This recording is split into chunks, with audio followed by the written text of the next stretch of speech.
Tonight's lesson and workshop meditation is titled Mystery of the Trinity in the Unfolding of the I.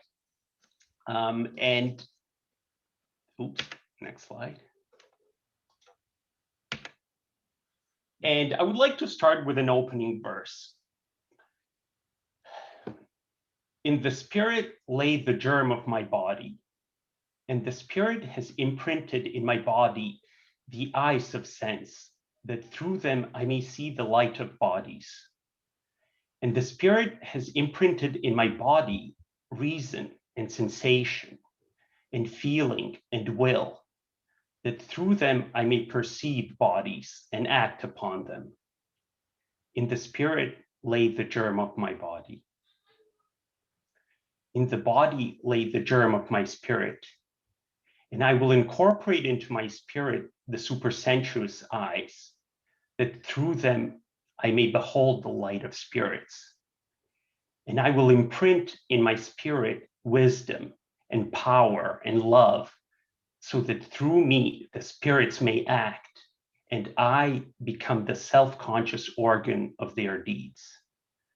In the body lay the germ of my spirit. So let's start with tonight's lesson. And the purpose of tonight's workshop is to get a better understanding of our I consciousness and the spiritual realm that surrounds it. To achieve our goal, we will want to consider different viewpoints of this experience. Rudolf Steiner used to say that you need to look at something from 12 different viewpoints in order to understand it properly. So for example, those people sleeping and those who are awake, they are in the same surroundings, but yet they have totally different experiences of them. Similarly, anthroposophists know of this spiritual world in which non-anthroposophists also live in, but are just not aware of it as much. And the word I is a special world.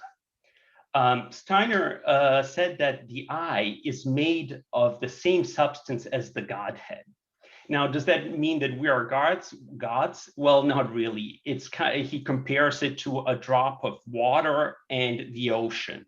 Even though they're the same substance, it's hard for someone to understand the power of the ocean by just analyzing one drop of water from it. So as we look at the I, we also start using both the word and becoming aware of the I consciousness at different points of our life. In the third year of life, we learn to use the word I, but then it just becomes a linguistic mechanism to which we start talking. It's only in the 21st year after birth that the I consciousness, the birth of the I consciousness takes place. And it's really only after death that most of us really meet the true I. But to really understand the I, it also helps to look at it from different perspectives. Some of these perspectives could be the 7 I am sayings from the Gospel of St. John, such as I am the bread of life, or I am the light of the world, or I am the resurrection and the life. Those sayings, if meditated upon, can give you kind of a glimpse and insight into the I. The foundation stone meditation also helps us meet the true I. But tonight we're going to take two perspectives into the I. One from the physical up to the I, and the other from the spiritual down to the I. So before we start, we just want to, cover a bit of a background. And what we want to take into account and be cognizant of is the fourfold human being. And Steiner taught us that the human being consists of the physical body, which is our organs, bones, muscles. And this is something we share with the mineral world as well. We also have the etheric body, the life energy body that goes through this physical body. And we also share with the plants. And then there's the astral body, or our soul, which is really, where our thoughts, feelings, and willing resides.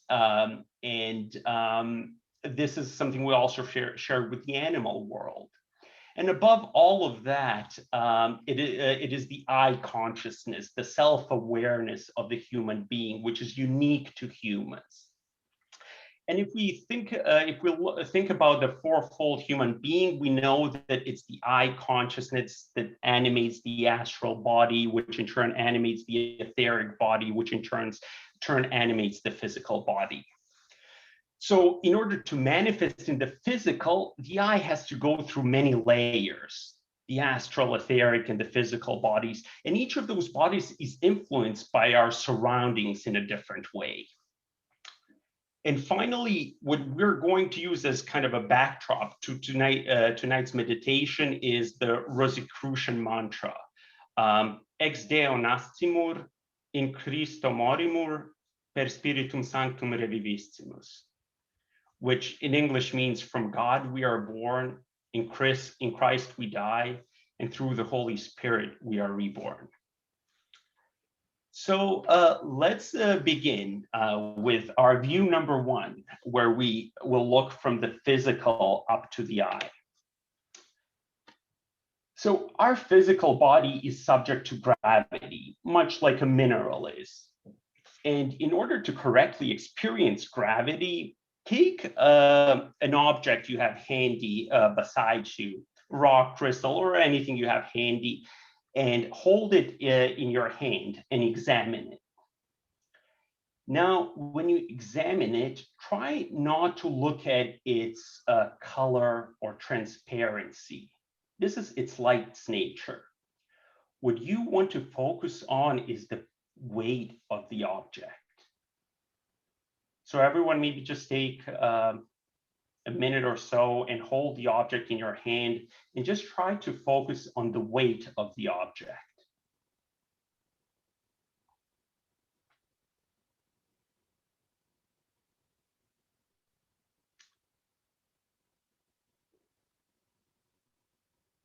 Now, what we want to do is experience our relationship to our physical body in the same way that we experience an outer body like this rock. So it must feel the same way, the way we're experiencing our body, as we're experiencing this object we're holding. It must also feel the same way when we throw this object across the room, as when we are trying to move our body through space. So try to take a moment and just think of the physical body purely as something that is weighed down by Earth gravity. So physical things have weight because they're all subject together to the unified gravity being of the Earth. And our task consists of consciously living into this gravity being of the Earth.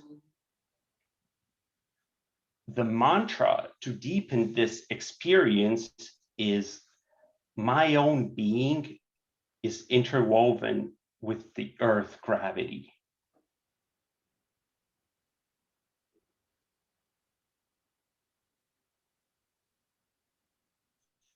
Now, if we think about this, the embryo in the womb, it does not experience gravity, as it is surrounded by embryonic fluid in which it floats.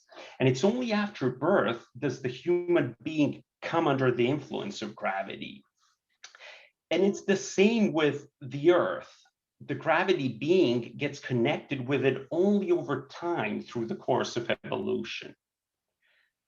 When you immerse yourself spiritually in gravity, you're led back to Earth's cosmic past and the moment when the Earth was born out of the divine father forces. This leads us to the experience of ex Deo nascimur, or from God we are born.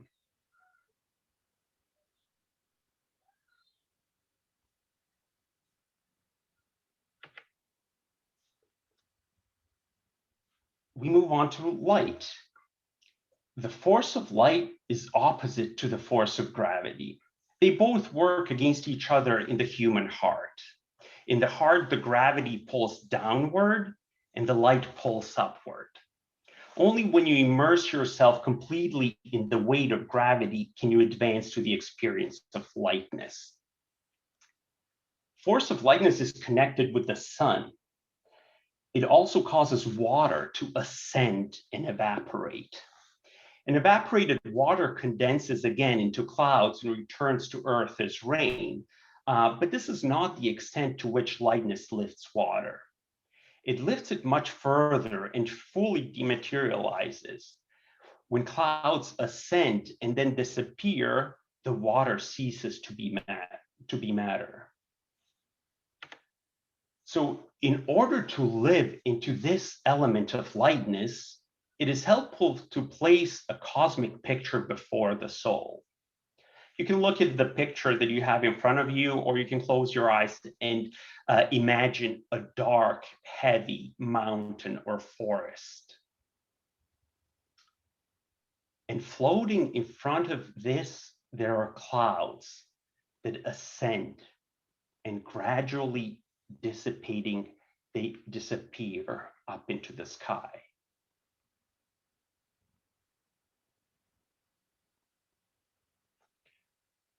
For deepening in this element, the following mantra may help. My own being is interwoven with the lightness of the light.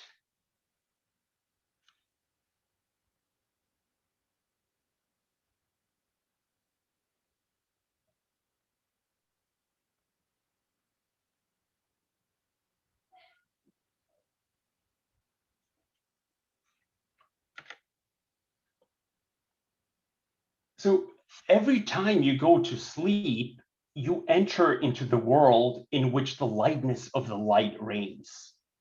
When you learn to go to sleep consciously, you become to perceive this consciously. Some people experience dreams of flying, of becoming wide and lightness. And sometimes in modern psychology, this is associated with anxiety, but Steiner says that this is not anxiety, that this is a dream of lightness. And this world that you enter through when you in your dream, it's also the same world you enter through the portal of death. And it is the realm where Christ lives today. This always reminds me of the children's nursery rhyme, which goes, Mr. Sun, Sun, Mr. Golden Sun, shine your light on me. But we reach this realm and Christ through separating from the physical. And the following mantra can deepen this experience. My own being is interwoven with the lightness of the light. And this leads us to the experience of in Christo morimur.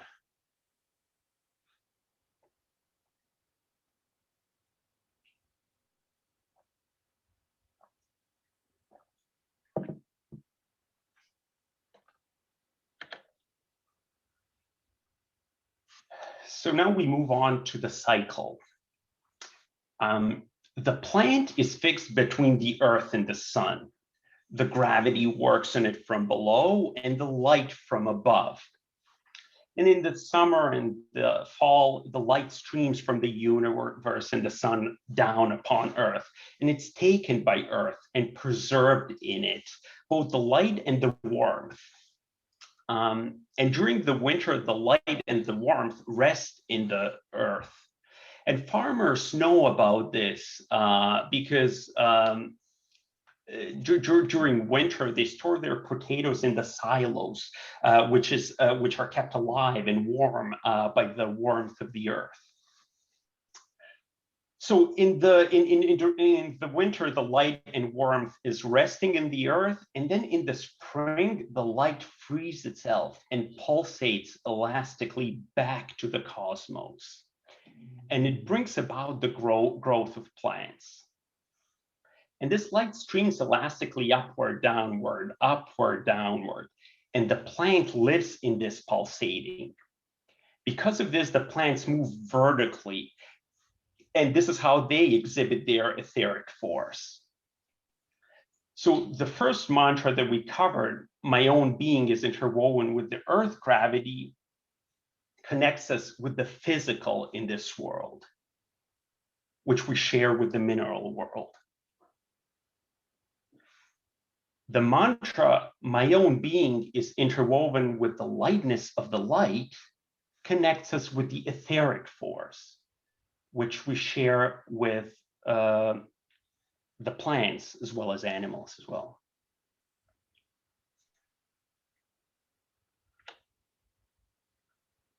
So animals and humans can move freely in the horizontal. The plant, its etheric force is exhibited just by growing and pulsating up and down. But the animals and humans have this freedom from their place on Earth. And this is given to them by their breath. The atmosphere of the Earth spreads itself horizontally, and the element of air encompasses the whole Earth. So the human being becomes a member of this sphere and belongs to the whole Earth. Darkness and light, gravity and lightness work in opposition on the plant by pulling it up or down, but both are combined with each other in the air. And through the breath, we connect ourselves with the astral that gives us the free mobility of our limbs and the strength of will. Some people associate breath with the etheric forces, but for Steiner, breathing fills and animates the etheric with the different qualities of the astral. Also, the cycle of being born and waking are connected with inhaling, and dying and going to sleep are connected with exhaling. So we breathe living air in and breathe dead air out, in which we form speech. This is a spiritual act of will, and through which we enliven the dead air and give it life again. And the mantra, my own being, is interwoven with the strength of the breath, leads to the experience of per Spiritum Sanctum reviviscimus.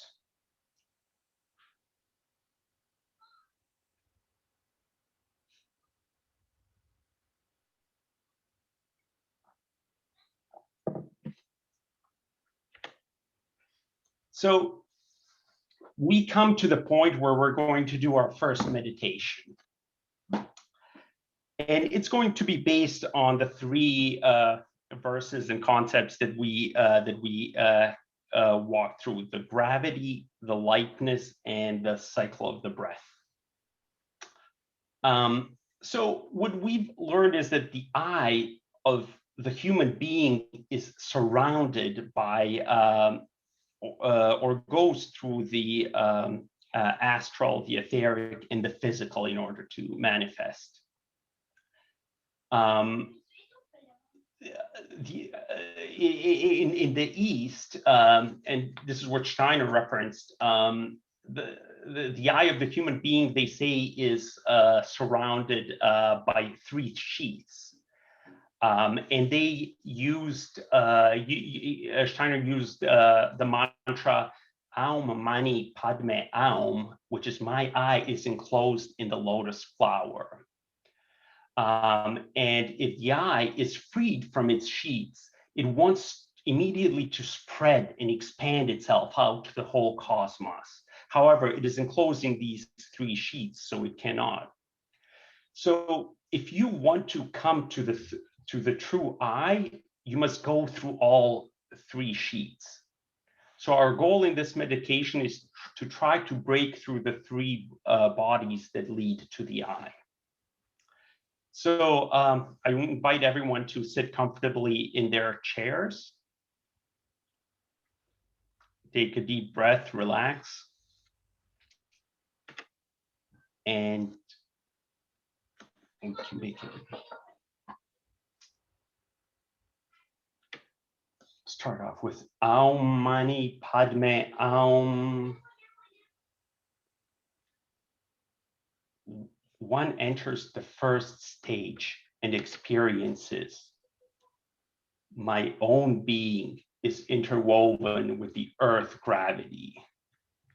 Ex Deo nascimur.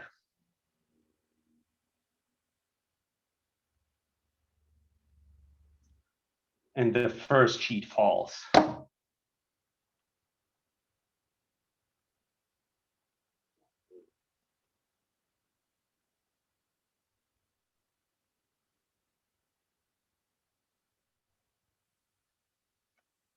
One enters the second stage and experiences my own being is interwoven with the lightness of the breath of the light.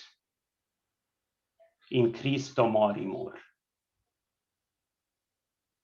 The second sheet falls.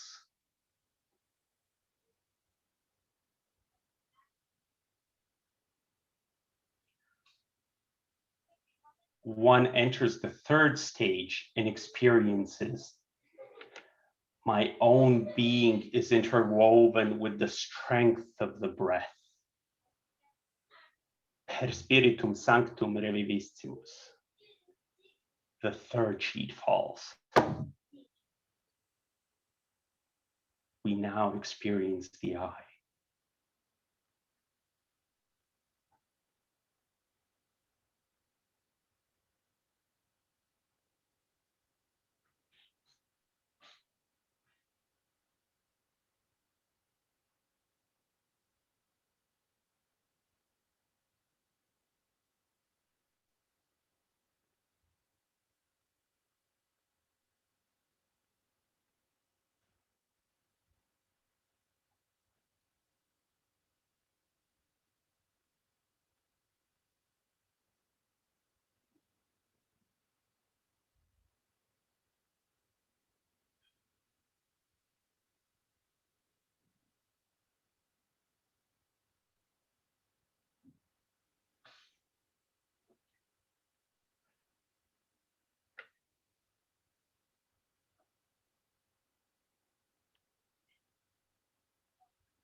All right, so we can pause there maybe and take any comments or questions from people. Feel free to unmute your mic and to ask any questions or any comments about what we discussed in the meditation.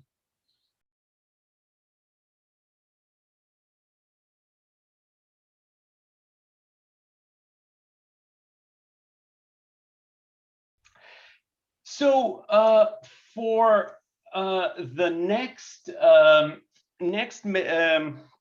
meditation, we're going to try to take another view into this topic. And in the first one, we went down from the physical and kind of went all the way up to the eye. Here, we're going to take a bit of a different view from another perspective. We're kind of going to look at the eye and how it's influenced from above, from the spiritual world. And keep in mind, some of these topics that I'm going to cover, this can get really confusing. I may not be the best explainer of this because it's really, some advanced topics. But as I go through it, try not to latch onto any, specific saying that, maybe you didn't understand and try to go back. Just let it work on yourself. And we promise we'll post the video of this up at some points. You can review it to get anything you have missed. But I'm just saying, just try to, if something is distracting you, try to let it go and just listen to everything else, because there's a certain flow to it that'll definitely help you when we get to the meditation. So the spiritual world around us. So in our ordinary day consciousness, we know nothing about what is behind our sensing, imagining, thinking, feeling, and willing. willing. If we could awaken halfway out of a dream, we would experience this surging wave in which our soul lives while we are in our sleep. But this living, weaving dream world is always around us, and we're always in it. We're just not aware of it when we're awake.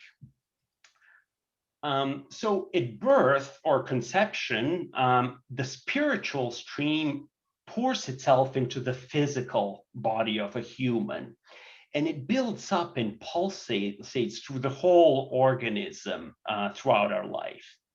And human beings know nothing of this spiritual behind all their thinking, willing, and feeling in physical life. But during the course of life, there forms within this organism the soul seed for the next life. This soul seed that we form during our life continues beyond death. And we also know nothing of this spiritual soul seed as well. But in our 30th year of life, when we remember back to the point of our earliest memory, we encounter a boundary of the inflowing spirit which came in during birth or conception. So in about 30th year of life, we think back to our earliest memory and we come to this point where we come against the boundary of the inflowing spirit. And by bumping into this boundary, we become aware of it, not of the spirit, but of a boundary. And these bumps remain in our recollection and build our memories. So it's the bumps into the inflowing spirit that remain and build our memories. And our memories build together, and this is what our consciousness in physical life is. Steiner always used to call the I, or the ego, as the memory body. And this is what separates us from animals and plants and other lower beings. So just like plants create a seed that will spawn a new life, humans also work on the forces that will later form our new life. And as I say, we create this spiritual seed for the new life. And our memories play an important role in shaping this seed. It has been said that after death, the great memory tableau, it appears first for us. And upon leaving the physical body, we come first to this boundary where all the memories are stored. And this shapes the seed, which is going to start the new life. Steiner used to say that good for those who have stored up good and beautiful memories. But memory, so what this really means is that memory of some experience can be forgotten for a whole lifetime until it's suddenly brought into the consciousness. And you can think of this as some like sediment in water. If you drop some salt or rocks into water, it'll fall to the bottom and you may not be aware that it's there. But it can be stirred back up to the surface, at which point it becomes really evident. And we mentioned that memories are created by our thoughts bumping into the boundary of the inflowing spiritual, and that these bumps remain in our recollection and build our memories. And we become aware only of the boundary between the new soul essence and the old spiritual. Where they bump into each other, we become aware of something. And that makes up our waking consciousness.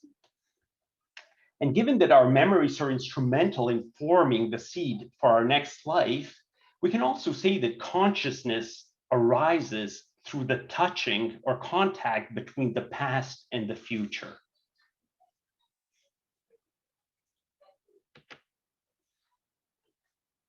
So spiritual hierarchies immediately above us have all developed self-awareness before us. If we think about the hierarchies immediately above us, the angels, spirits of life, the archangels, spirits of fire, archai, spirits of time and personality, according to Steiner, and the Elohim, spirits of form, they all came to a point where they developed self-awareness. Angels per se are the closest to us, and they were the last to develop self-awareness, or the most recent to our time to develop self-awareness. So these spiritual beings, much like humans, they also think, and their thoughts remain behind as deposits, just like ours do. So the physical sun is the remaining memory of the sun leader, Christ, who later, with the event of Golgotha, entered into the earth and became the spirit of the earth. What some other hierarchies thought in ages past, and memories that have remained from these thoughts, are what we perceive as mountains, clouds, streams, nature in a sense. And memories that the beings from the old moon thought are the plants, animals, and the physical body of the human being. So when we think good, noble thoughts, they remain in existence, and we see them in the distant future as having eternal worth. These are the good, noble thoughts. But when we think something that is false, or an error, or is wicked in a way, it also continues to exist, but we see it in the distant future as a waste product that serves as nourishment for the seed, which proceeds out of the good that was taught. So today we nourish ourselves from the error thoughts of the spirits of the old moon. We eat the plants and also the animals, which were creations of their thoughts at that stage. And similarly, the mineral kingdom provides the soil for the plants. So the good feeds itself from the evil like a sprouting seed that consumes the wickedness and remains eternal itself. So in the old moon phase, the Elohim had the task of creating the physical world. And in order to create our physical world and separate from the spiritual into the physical manifestation, the beings of the old moon had to think the error, but they did not do the error. So it was the task of the Elohim at that time to create the physical world. So it was the right thing for them to think of this error in order to manifest these thoughts as something that remains of them and then manifests into the physical world. Now today, Lucifer, who is today in a similar stage of development as the Elohim were in the old moon, he wants to think the error now, just as those beings did back then. But for those beings, it was the right thing to do. But now it is wrong to think this error. So Lucifer cannot really think this error, but can cause the error to be thought only in human beings. And this is how he creates illusions. And Steiner points out that we may only think of the bad, the evil, but we may not allow it to become the deed, to become reality, because this is very Luciferic and Ahrimanic. So to step back from this, today we come across these error thoughts, memories of these spiritual beings in the physical world, and we come across them as the physical nature around us. When we encounter the memories of these lofty hierarchies, we become aware of something. We hit our hand, which was built out of the memory of the Elohim, against a wall or a table, which is also a memory. And the boundaries of these realities crash into each other. So where this reality ends and there is nothing there, we sense reality in our with our physical senses. So we sense reality or matter in our day consciousness, and sense the other the spiritual behind it as nothing. We feel neither our hand nor the wall, but only the boundary between them. So if you think about this, the table is not reality, but rather a hole in the spiritual world, which was created by these bad thoughts of the Elohim. It's a hole that, is filled with wood in this case. But however, in our ordinary day consciousness, we take the table to be the reality. And the analogy Steiner gives for this is that you can think of this as bubbles in carbonated water. When you see bubbles in carbonated water, we always become aware of the bubbles, but not the water. But it's the bubbles that are really nothing, just gas, carbon dioxide, and the water is the substance in the glass. But we're not aware of it because we see the bubbles. So where nothingness bumps against something, and the nothingness is the physical here, and something is the true spiritual, we perceive this nothingness as something. So this leads us to our meditation. And don't worry if you didn't get all of that. It's quite a bit to take. But in this meditation, the goal is like if we could make ourselves so strong that we could dampen down this day consciousness, which focuses on the physical, and become completely aware of the nothingness or the void of the surroundings, then we would always experience ourselves with our soul in the spiritual world. So to accomplish this, Steiner offers the following 3 verses. So please, get comfortable in your chair, take a breath.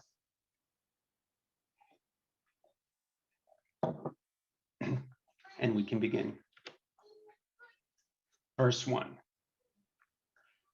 I turn to things, I turn with my senses. Sense being, you deceive me. What flees existence is nothing, is being, an essence to you. May what must seem to you worth nothing reveal itself within me. Ex Deo nascimur.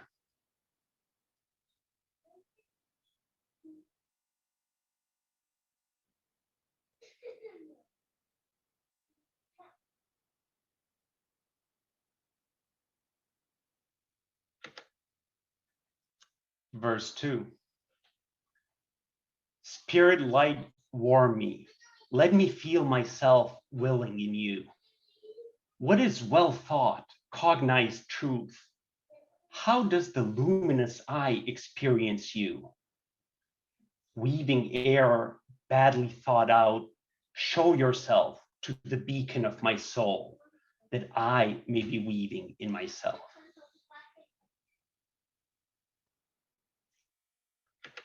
In Christo morimur.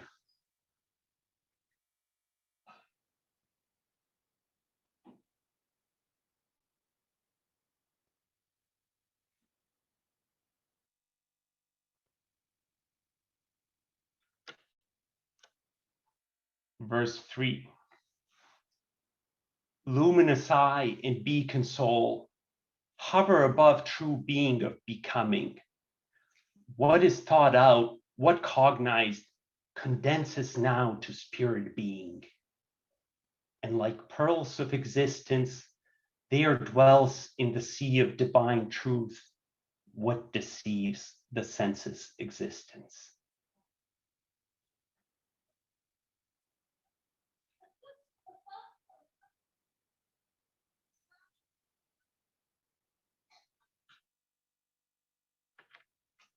Per Spiritum Sanctum reviviscimus.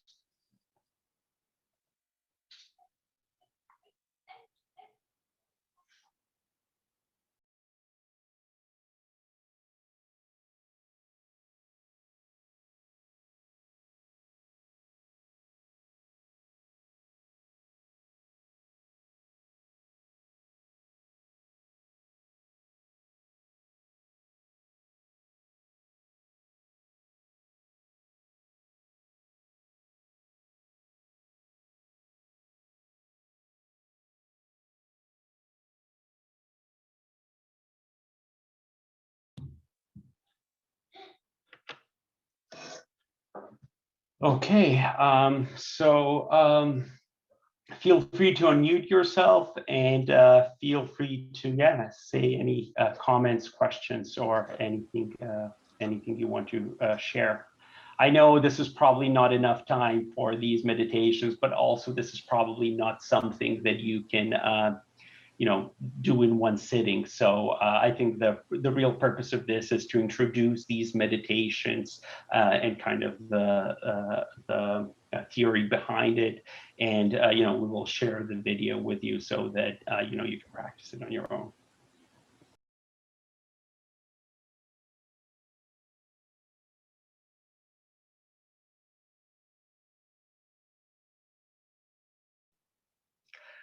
So if there's no more questions and we're at time, what I would like to end with is a verse. And it's the same verse we used for our opening, but it's also the verse that actually also talks about the same thing. But let's see if you now experiences differently about, after tonight's talk, discussion, and meditation. Can everyone still see my screen? Okay.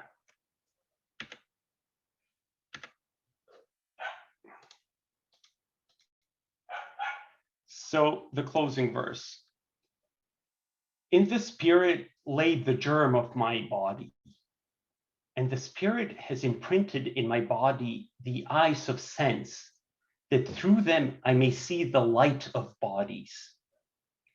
And the spirit has imprinted in my body reason and sensation and feeling and will, that through them I may perceive bodies and act upon them. In the spirit lay the germ of my body. In the body lay the germ of my spirit, and I will incorporate into my spirit the supersensuous eyes, that through them I may behold the light of spirits.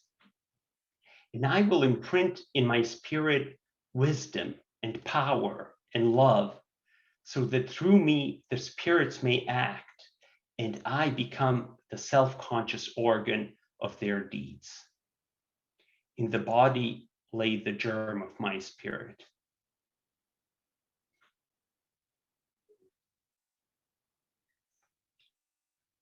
Thank you, everyone, for joining.